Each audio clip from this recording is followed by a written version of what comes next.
Hello friends, welcome back to my channel. आज की video में हम बात करने वाले कैपिटल बस्टिंग के बारे में, जो कि हमारा फाइनेंशियल मैनेजमेंट का इंपॉर्टेंट टॉपिक है।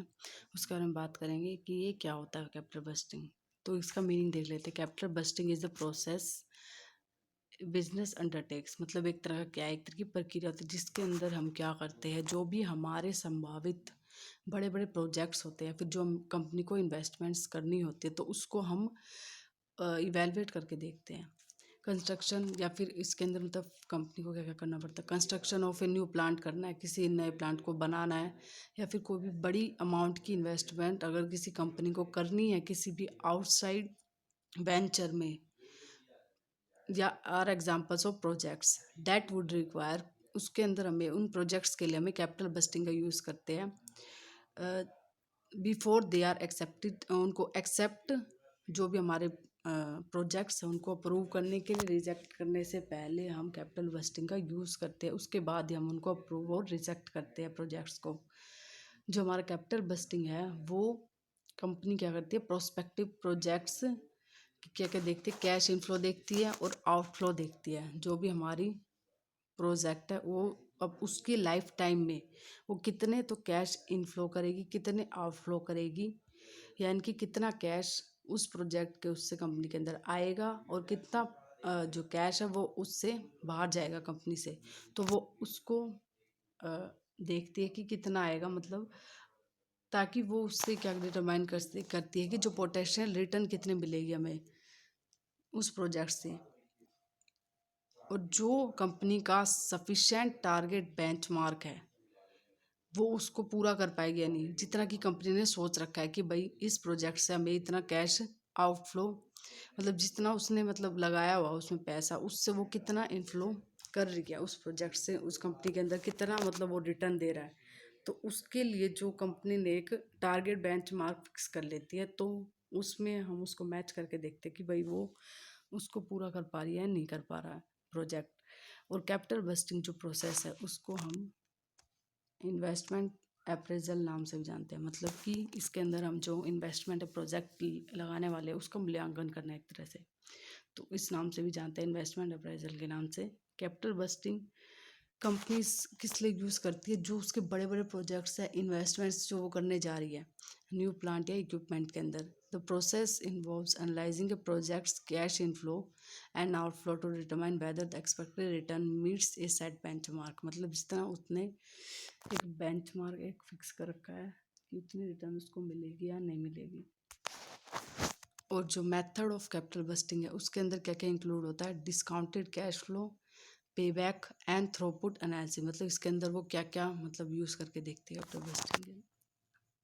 तो ये हमारे क्या कैपिटल बस्टिंग के मेथड्स हैं, ये हम आगे पढ़ेंगे।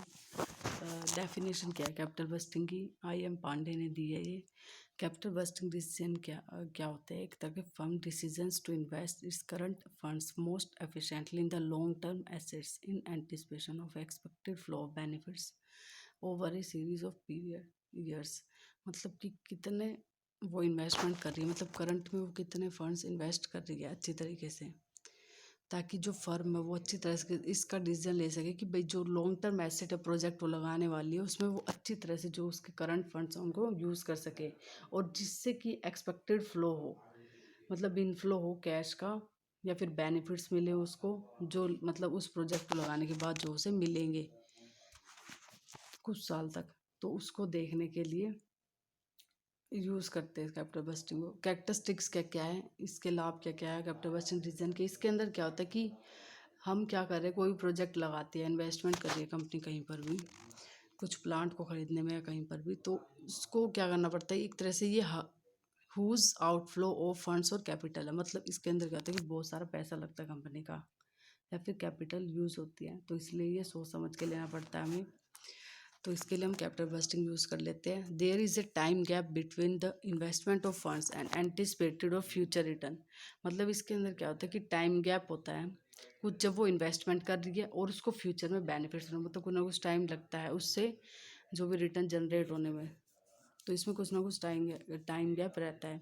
Involves a high degree of risk as a decision have a long term effect on the profitability of a company.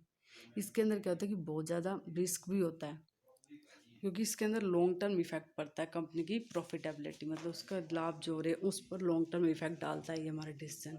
तो इसलिए इसको सोच समझ कर लेते हैं। उसके बाद फोर्थ पॉइंट हमारा, most of the capital busting decision are of irreversible nature, मतलब उसको हम बदल नहीं सकते। जो हमने एक बार ले लिया वो डिसीजन, उस इन्वेस्टमेंट को कंपनी बदल नहीं सकती। Once the firm initiated the investment, उसको वापस नहीं ले सकती, नहीं तो कंपनी को बहुत लॉस हो जाता है। It has an enterprise from making over investment and under investment related to its size और बिजनेस, मतलब ये किस में मदद करता है, जो एंटरप्राइज है कोई भी फर्म है उसको कि भाई ज़्यादा इन्वेस्टमेंट करनी है या कम इन्वेस्टमेंट करनी है, उसके साइज़ के अकॉर्डिंग वो देख सकती है और उसी के हिसाब से प्रोजेक्ट भी लगा सकती है।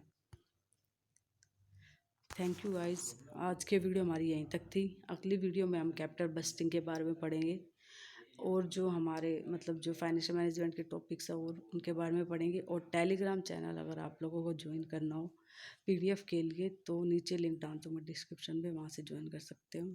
Thank you.